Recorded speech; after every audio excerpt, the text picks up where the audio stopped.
Oi, no Te Contei de hoje, nós vamos falar com o Eduardo Melo. O Eduardo tem ampla experiência em posições de gestão. Ele já foi diretor-geral da Kibon do Brasil, ele já foi vice-presidente financeiro da Unilever do Brasil, tem uma experiência sensacional entregando resultado, né, Edu? E também tem uma vasta experiência em posições de conselho de fundos de pensão. Ele já foi tanto conselheiro como presidente do conselho da Unilever Prev, que hoje é um dos 25 maiores fundos de pensão do setor privado, com patrimônio que vai em direção já a 4 bilhões de reais. Então, antes de mais nada, Edu, muito obrigado por ter dedicado esse seu tempo hoje para vir aqui trocar experiência com a gente. Eu agradeço muito você ter vindo. É um prazer estar aqui com vocês, assim, para discutir um tema que me é tão caro e há tanto tempo, viu? Ah, bom. Então já vamos direto na jugular, como dizia um chefe meu, né? O que fez você passar de posições executivas para posição não executiva? Porque você foi bem sucedido, você provavelmente até hoje recebe convites para voltar a fazer gestão e tal, mas você hoje está em posições não executivas, em vários conselhos, também lá na Unilever Prev. O que fez você mudar de um mundo para o outro, vamos colocar assim? Na verdade, eu sou um caso meio particular, porque eu não mudei. Na verdade, tudo começou quando eu era muito jovem e meu pai trabalhava no Banco do Brasil. E teve a criação do Banco Central, e na criação do Banco Central, uma das grandes dúvidas para as pessoas mudarem era ter o fundo de pensão. Então teve a criação da Centros. E tinha um funcionário do meu pai que ia lá e ele foi ser treinado nos Estados Unidos para criar, enfim, implementar a Centros, né? E eu ficava ouvindo aquela conversa e falei, esse negócio de fundo de pensão é importante, né? Porque para o meu pai mudar, ele está olhando para isso. Então, desde muito cedo, eu fui encorajado a ver o valor do mundo do fundo de pensão. Daí eu fui para o meu primeiro emprego, que foi na Duratex. E aí, como eu demonstrava essa simpatia, digamos assim, pelo mundo de fundo de pensão, eles me colocaram e eu tive meu primeiro cargo de diretor do fundo da Duratex. Olha! Prev, que hoje é Itaúsa, do Grupo Industrial da Itaú, do Grupo né? Industrial da Itaúsa, Fundação Itaú. Então, meu primeiro cargo de diretor foi já num fundo de pensão. Muito cedo. Então você já é prata da casa há muito tempo. Aí, quando eu vim para a Unilever, na época GC Lever, a GC, como toda multinacional, deixava o pessoal do mundo do fundo de pensão, lembra do Elcio Câmara, ali num cantinho e tal. Lembro. Eu falei, pô, esse negócio é tão importante, precisamos dar atenção para isso.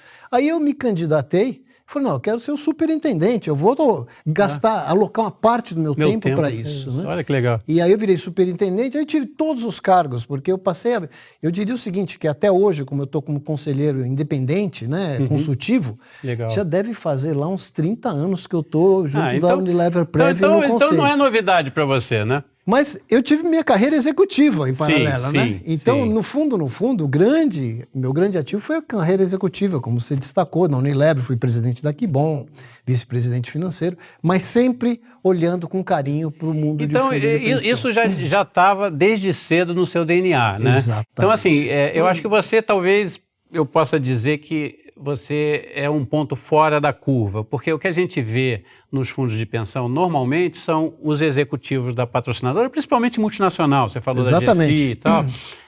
Eles estão lá numa posição bem sucedida de execução e, ao mesmo tempo, vão colocados lá no conselho deliberativo dos seus fundos de pensão, ficam dividindo o tempo, só que eles não têm esse conhecimento, essa experiência, ou essa vivência, eu diria até essa abrangência que você adquiriu do setor de previdência complementar, porque você já estava desde cedo, né, envolvido nisso, e eles sentam lá, fazem um curso de certificação de 72 horas e tem que tomar a decisão. Você viu acontecer isso? Porque você, novamente, é diferente, você tinha essa experiência do setor, mas a maior parte não tem. Como é que funciona quando acontece isso? Tem alguma saída? Funciona bem? Tem alguma forma de contornar? Como você vê isso? Eu vejo que funciona mal, né? Na verdade, funciona mal, porque é exatamente o que você falou. Em geral, os conselheiros que são funcionários da patrocinadora indicam pessoas com muito pouca experiência para tocar o negócio.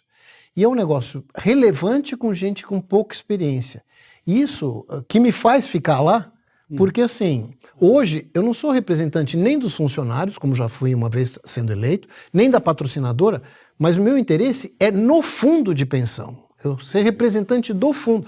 E esse papel, existe em quase nenhum lugar, porque ou fica um cara que ele não tem conhecimento técnico, e aí a discussão são muito pobres, e fica... Não avançam, né? Então hoje, esse cabelo branco, eu tô lá porque eu acho importante, mas dá uma dó de ver que não é só um caso, a Unilever, eu vejo as multinacionais em geral, é isso que acontece, é alguém sem experiência que vai tomar decisões importantes e relevantes, que precisa ter alguém, e nós mais velhos estamos lá, dando, em outros fundos também tem pessoas assim, dando ainda um suporte, mas precisa profissionalizar esse mercado. Não, né? Adorei. E aí eu vou fazer já um gancho, com base no que você falou.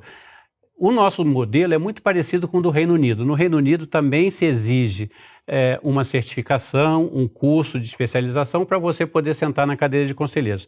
Mas diferente do que a gente vê aqui no Brasil, no mercado do Reino Unido já há pessoas dizendo, olha, a certificação é necessária, mas ela não é suficiente para alguém atuar com decisões tão complexas como as desenvolvidas num fundo de pensão. Então já se fala em ter conselheiros profissionais, pelo menos um em cada conselho de fundo de pensão, que venha do mercado, não tenha nenhuma relação com o fundo de pensão e que sejam profissionais do mercado de previdência. Hoje já se discute lá, né? Isso já é discutido, não aconteceu ainda, mas já se discute em tornar obrigatório ter pelo menos um conselheiro profissional. Você acha que isso tem espaço para prosperar aqui no Brasil? O que você vê nessa Eu acho área? que tem um espaço enorme para prosperar. Primeiro assim, eu morei na Inglaterra durante 3 anos. Não sabia.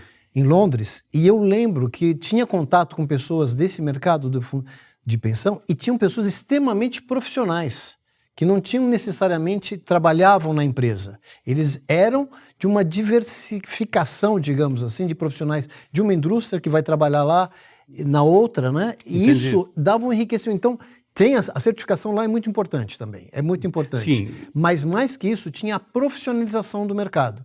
Pessoas que eram devidamente remuneradas para tornar as discussões de alto nível, porque essa experiência que nós estávamos falando que carece quando você indica alguém que é da patrocinadora, você adquire quando você tem profissionais no mercado que vão popular, digamos, esses fundos de pensão e enriquecer essa discussão, que são pessoas que têm essa experiência, seja de outras empresas, seja da forma mais diversa possível. Mas isso enriquece a indústria. Você falou uma coisa importante quando você comentou que existe a discussão da remuneração do conselheiro, porque é impensável você ter instituições com bilhões de patrimônio, como são os fundos de pensão, que evoluíram. Talvez no passado fosse muito mais amador você sentar numa cadeira de conselho de fundo de pensão, porque eram poucos valores envolvidos, estava um pouco no começo, muitos não tinham nem aposentados, né? Os primeiros assistidos vieram na década de 80, né? Hoje você tem milhares de aposentados, bilhões em patrimônio,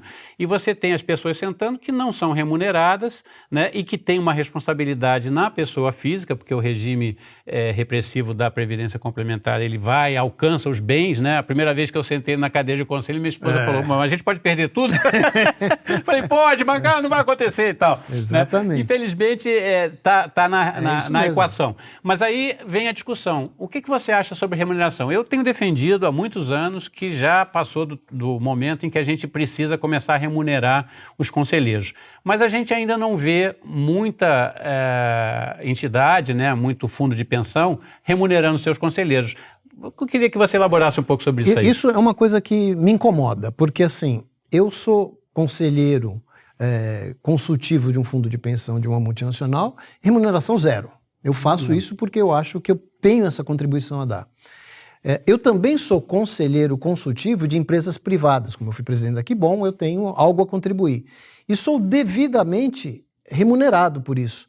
Então eu falo assim, a iniciativa privada, remunero o Eduardo, e já faço isso há mais de 10 anos, honestamente, pelo valor que eu agrego. Pelo né? seu valor agregado, sua contribuição, seu tempo, tudo seu certo. risco. E aí, quando eu vejo a minha agregação no mundo da Unilever Prev, é tão grande ou maior até do que lá. Verdade. E não tem esse reconhecimento. E eu vejo que outros colegas da Cummins, e vários que eu vejo, é a mesma situação. Tem colegas que pagam o estacionamento para poder dar a contribuição dele. Quer dizer, está distorcido isso, né? Tem algo errado. Então, tem algo errado. E assim, para que profissionalize o mercado, eu acho que a remuneração é um fator primordial. Até para você criar essa possibilidade de pessoas de outras empresas virem trabalhar na Unilever e vice-versa. Essa troca, né, essa troca de experiência acumulada. Mas você tem que ter esse incentivo. E que, obviamente, vai ser por bem do beneficiário do fundo de pensão, porque as decisões vão ser mais corretas, vão ser mais profissionais, inclusive. Você até, com base nisso que você estava falando, está puxando assim o fio da meada, né? A gente sabe que na legislação que rege os fundos de pensão das estatais, do setor público, né?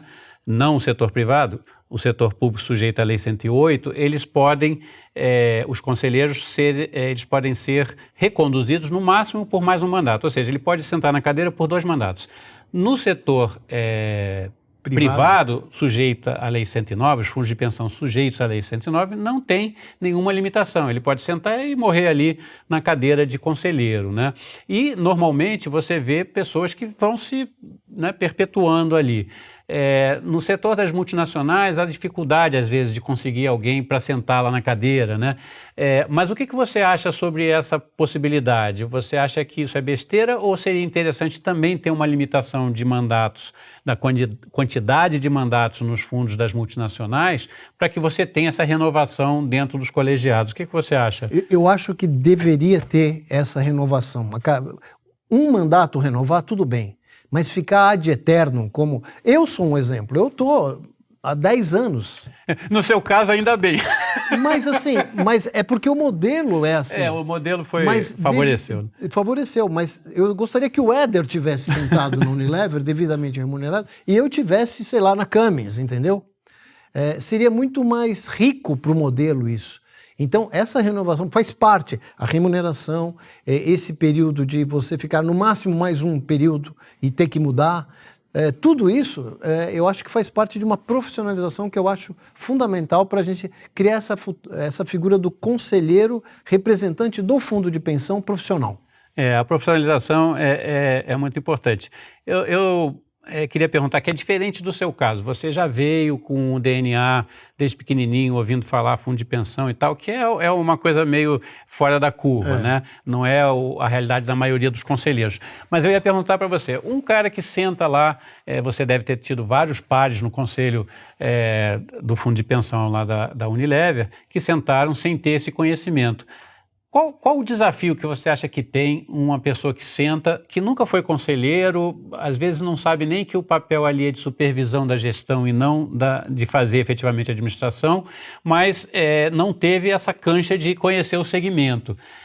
Você acha que ele consegue recuperar se ele for atrás, se ele fizer curso de especialização e tal? Ou você acha que deveria ter talvez uma outra solução? Ele só poderia sentar lá se tivesse um pouco de bagagem antes, não só aquele curso de 72 horas ou 100 horas de certificação? Eu acho que a experiência é fundamental para esse mercado, porque é um mercado onde você tem que pensar ora com a cabeça do participante, ora com a cabeça do investidor, ora do ativo, ora do passivo. E é uma formação que requer essa experiência. Essa experiência é fundamental. Então, o curso só, eu acho que não é suficiente. A vivência, A vivência é importante. Então, por isso que eu falei, talvez você ter pessoas de uma empresa que vão para outra e trazendo essa experiência seja tão importante quanto, porque só o curso eu acho que não é suficiente. E outra, as patrocinadoras também não incentivam muito a pessoa se especializar. Eu tive prazer de aprender, tal, porque eu sabia da responsabilidade da minha aposentadoria lá. Então, eu tinha esse interesse vestido meu, né? Uhum. Mas a patrocinadora não me incentivava a fazer curso, a nada. Então, ela não faz isso na média. Era muito mais pessoal, né? O seu engajamento vinha muito mais de uma motivação, exato, da sua visão da importância daquilo. E por isso que eu acho que essa experiência é fundamental. Então, quando vem uma pessoa, fica lá 2 anos e vai embora, e vem outra, fica 2 anos e vai embora, se perde. Quando o cara está adquirindo experiência, ele vai embora e vem outro, Então, eu acho que... Se tivesse essa profissionalização, nem teria problema, porque ele já viria e agregaria o valor, mesmo que fosse no período do curso, mas já agregaria. E o cara fala, que ficasse 2 anos, fala, poxa, se eu for para uma outra empresa, eu tenho essa experiência, eu posso continuar a enriquecer isso, né? Perfeito, perfeito. Não, eu adoro esse modelo e eu acho que, assim, de alguma forma... É um modelo, né? É um modelo. É um modelo de governança. Né? Que eu acho que precisa evoluir, né? Eu acho que, assim, adorei o que você está falando, porque vai muito de encontro ao que eu penso até, e o que eu tenho lido. Você falou muito do modelo britânico, no Reino Unido, eles lá discutem muito isso, né? Porque acho que os desafios são até parecidos, né? Olha, a gente está caminhando para o final desse bate-papo aqui, enriquecedor demais, e antes de fazer a pergunta final aqui, eu queria saber se você tem algum assunto que você gostaria de abordar aqui nesse bate-papo, que eu não tenha falado, não tenha perguntado, alguma coisa que você acha importante. Eu acho, assim, muito nobre essa iniciativa de a gente abrir essa discussão para a profissionalização desse mundo do fundo de pensão das empresas privadas, particularmente das multinacionais, mas das nacionais também, porque esse mercado, se profissionalizado, é um mercado que responde por cuidar das pessoas a longo prazo, é a poupança do país, tem uma oportunidade muito grande aqui, mas falta um pouco de uma governança mais generalizada para esse segmento em particular. E essa iniciativa, essa discussão, eu não tenho nenhum motivo para ter certeza das minhas respostas, mas tem debate sobre isso. E a gente criar essas regras de governança para a sustentabilidade disso a longo prazo é fundamental. Caso contrário, corremos o risco desse segmento hoje importante que tem quase 1 trilhão, considerando os privados, mas uns 400 milhões, 400 bilhões, vai se extinguindo se não fizer nada, porque por falta de governança vai se buscar outras alternativas. E isso eu acho que seria uma pena até para o futuro do país. Né? Não, perfeito, perfeito. Como dizem os corintianos, estamos juntos. Estamos juntos, eu acho essa iniciativa é muito boa. Eu queria fazer a última pergunta, que eu sempre fecho com essa pergunta, é dizer o seguinte, de tudo que a gente bateu papo, você já falou bastante coisa, se você tivesse que dizer para um cara que está chegando num conselho de fundo de pensão agora, ou até um que já está há um tempo lá, já tem experiência, se você tivesse que pegar todo esse nosso bate-papo de hoje, o que você destacaria, né? O que você chegaria para ele e diria, te contei? O que você falaria? Na verdade, são 3 pontos que me vêm sempre à cabeça nisso. O primeiro é você ter independência para ser conselheiro, né? Ser conselheiro significa o seguinte, que você vai ter que expor a sua opinião baseada na sua experiência e às vezes é contrário à maioria. Mas é importante você não ter medo de ser, digamos assim, deletado ou excluído porque a tua opinião é diferente de todo mundo. Mas para isso você precisa ter independência financeira, uma independência intelectual. Isso é muito importante para você não estar naquele... ir junto com o grupo e não dar a tua contribuição. E várias vezes eu tive opiniões contrárias à grande maioria, e inclusive contrário ao presidente do conselho, em empresas privadas, e depois de muita discussão, até o presidente do conselho falou, pô, ainda bem que você deu aquela opinião contrária, nós revertemos aquela decisão que era errada. Então, primeiro, independência, né? Perfeito. A segunda, que eu até aprendi quando morei em Londres, que é uma coisa importante, os executivos gostam muito de dar receita, faça assim, faça assado. Como conselheiro, você tem que aprender a fazer a pergunta certa. E ouvir a resposta da maioria das pessoas, até com uma certa humildade, de vez em quando falar assim, puxa, eu não pensei que a resposta melhor fosse essa. Você sempre tem uma resposta na cabeça. A gente sempre acha que a nossa é isso, mas quando você faz a pergunta, esperando que todo mundo chegue na sua resposta, e às vezes chega uma resposta diferente, você tem que ter humildade e falar, puxa, o debate foi muito construtivo, né? O contraditório tem que estar presente. Tem que estar presente. E a terceira dica que eu dou para conselheiro, que eu pratico muito, é assim, estuda a pauta. Ok. Eu sempre vou para uma reunião, me preparo, porque você vai dar o melhor da sua contribuição, né? Então, quando você estuda a pauta, um dia antes, recebe a minuta, fala, pô, estuda, chega lá. Em geral, as pessoas não se preparam. Elas chegam atrasadas, nem sabem direito. E aí o nível de contribuição é baixo, né? Agora, se se preparar e chegar com um monte de informações, pensado no assunto, você vai ter a oportunidade de fazer as perguntas certas, de fomentar um debate rico, né?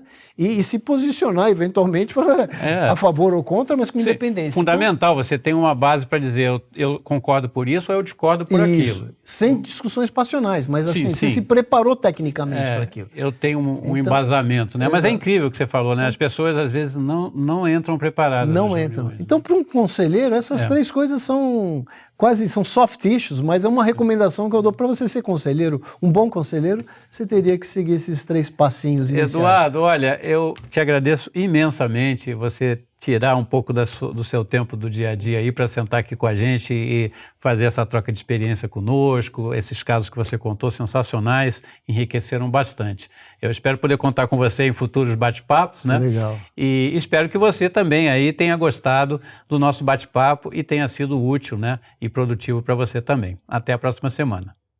Foi um prazer estar com vocês e estar nesse debate por uma causa tão nobre para o Brasil, inclusive. Eu acho que é uma iniciativa que merece um parabéns para você. Te agradeço. Muito obrigado.